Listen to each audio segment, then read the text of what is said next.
Hey there, humans. This is Moat of Lobros. I'm here to give you another weird story about my life, this time about how I'm supposedly a warlock. So I lived in Texas for many years and just recently moved to North Carolina. So for several years in Texas, I lived in this one really cool apartment complex. Amenities included an awesome swimming pool, a great neighborhood, even a designated parking spot right in front of my apartment, and also crazy neighbors.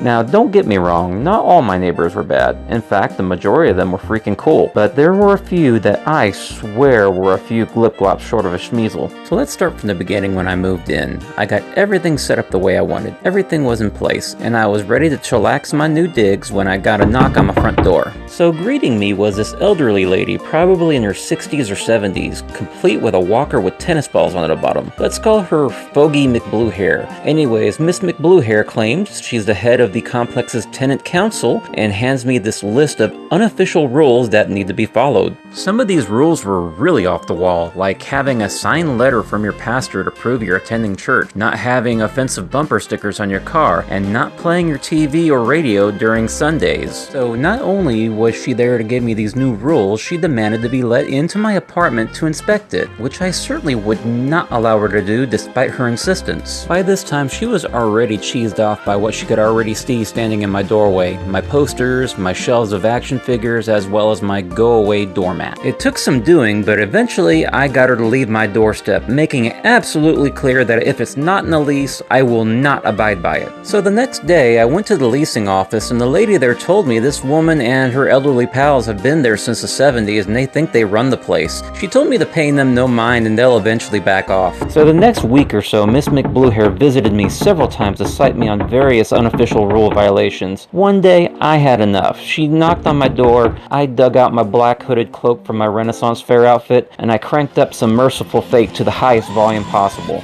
So I answered the door with the hood shadowing my eyes, and I say in a monotonous voice, "Go away, I'm busy," and I slammed the door. Since then, she left me alone for the years I stayed there. The worst she ever did in my presence was give me the stink eye, and the lady that ran the leasing office thought what I did was absolutely hilarious. This didn't come without consequences though. One of my more friendly neighbors had an ear to the apartment gossip circle, and hoo boy, she told me about some of the crazy stories about me floating around the complex. In short, I'm obviously some sort of evil satanic warlock according to these people. Here's some of my favorite tall tales from these crazy neighbors. So I was in the laundromat and I saw the devil worshipper hogging the big washer and dryer. I silently rebuked him in my mind, but he turned around and growled at me like the animal, as if he heard me what I was saying in my mind. I saw this guy in the middle of the night standing on a picnic table just staring at the full moon for hours. I saw it out my kitchen window and checked there for a few hours, and I swear he did not move an inch the entire time. Now, I don't know this guy personally, but my discernment needle has gone off the scale. I think this guy might not be human. He might actually be a Nephilim hybrid. Thankfully, the only thing that came out of this was just gossip. Most folks would give me a wide berth, and I managed to go about my business without any trouble. So, do you have any stories about kooky neighbors? I'd absolutely love to hear your stories in the comments. Also, don't forget to like, subscribe, share, and hit that notification bell. Anyways, peace out, Earthlings.